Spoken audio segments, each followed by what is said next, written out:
Hello and a very good day everyone. So basically today what we will learn is we will learn on how we can actually prepare a financial planning, a financial model up to 2029.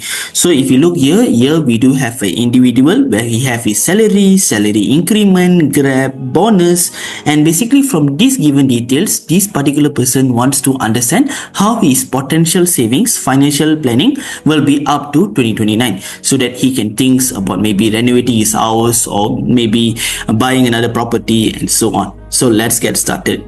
So basically we can actually use a blank Excel sheet, a new Excel sheet to just calculate a financial planning.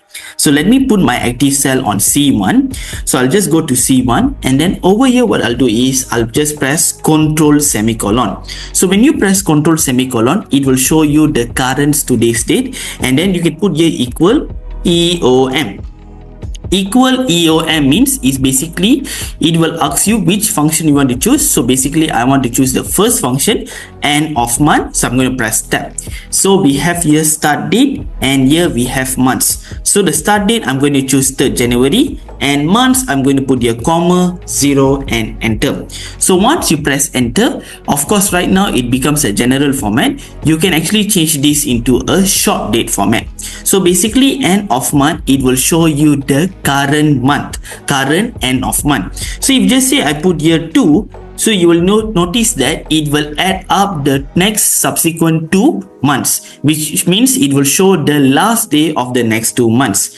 But if just say you put here -2, then it will show you the end of month of previous 2 months. So this is how it looks like. So I'm going to put here 0 and enter.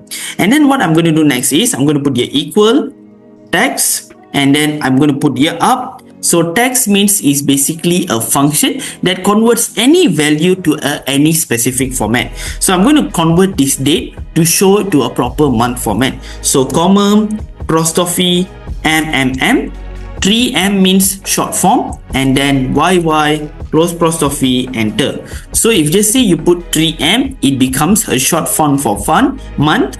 But if just say you press here another M, it becomes a long form for month. So here we have January. So what I'm going to do is I just want to put here 3M so that it has a short form.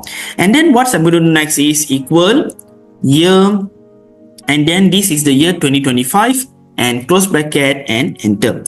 So right now we do have these details for January. What I'm going to do is I'm going to go to D1 equal 31st January plus 1. So when it plus 1, it shows 1st February.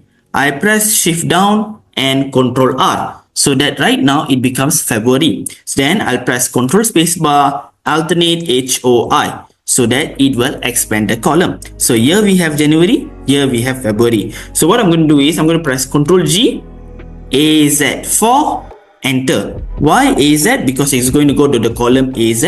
Why row number 4? Because this is row number 4. And then enter, Control Shift left, Control Shift up, Control R. So right now it will drag to the right. When we press Control R, it will copy from left to right. And then alternate HOI, and just like that we have details up to 2029. Then what we can do is we can press alternate HAC so that it can align center. So right now we do have this data which shows, okay, this one, so I'm going to put the align center.